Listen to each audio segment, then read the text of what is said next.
rib, chupon, lampin, diaper. Ano kaya tayong pumayag na eh? Ano ka ba? Yung ate mo, uuwi. Dahil gusto niyang makatulong dyan sa pinagbubuntis mo. Nakukonsensya ka ba? Paano kung malaman ni ate yung totoo?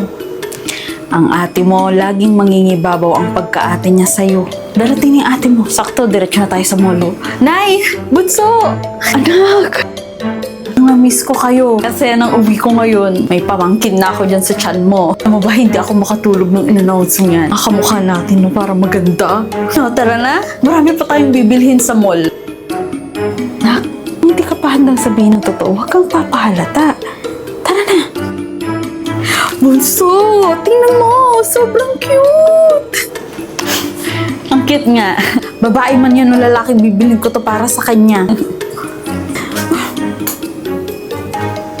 Dapat mapakasalan ka ng lalaking nakabuntis sa'yo. Promise ko sa'yo, uuwi din ako sa araw ng kasal mo. Kulang pa sa budget ang kapatid mo. Di pa siya pwedeng magpakasal. Ay sa bagay. Ate, thank you sa lahat ng pinamili mo para sa akin. Ako, wala yun. Alam mo, bilang ate mo, nangangako ako na hindi kita pababayaan. Nga pala, ilang buwan na ba yan? 4 months. Paano nangyari yun? Eh, pinasok ko sa Canada yung jowa mo. Parang 7 months ago. Ay, nagugutom na ako. Sabi nila masarap daw doon. Nakita mo lang yung paborito mong restaurant eh. Halika, doon na natin pag-usapan. Paano ba yan? Kailangan ko ding lumandi. Sige anak, mag-iingat ka ha. May kailangan kayo, kukontak mo na ako lagi ha. Bye! Anong iniisip mo? Nakukonsensya ako na eh. Anak, kung nakukonsensya ka, hindi sabihin na lang natin sa kanya yung totoo. Anong dapat yung sabihin sa akin? Anong totoo?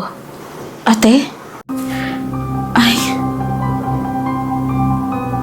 nakalimutan ko palang sabihin. Okay, babalik ako. Kung nakukonsensya ka, hindi sabihin na lang natin sa kanya yung totoo. Anong dapat yung sabihin sa akin? Kahit yung kaaway ko ng elementary o high school ang mapapang-asama mo, wala akong pakialam as long as masaya ka. Kaya sino tatay niyan? Sabihin mo na. Ate, hindi namin sinasadya. Si Nico. Yung boyfriend mo.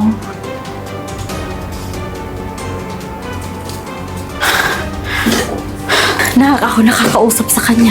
Hindi nila sinasadya na mahulog sa isa't isa habang wala ka.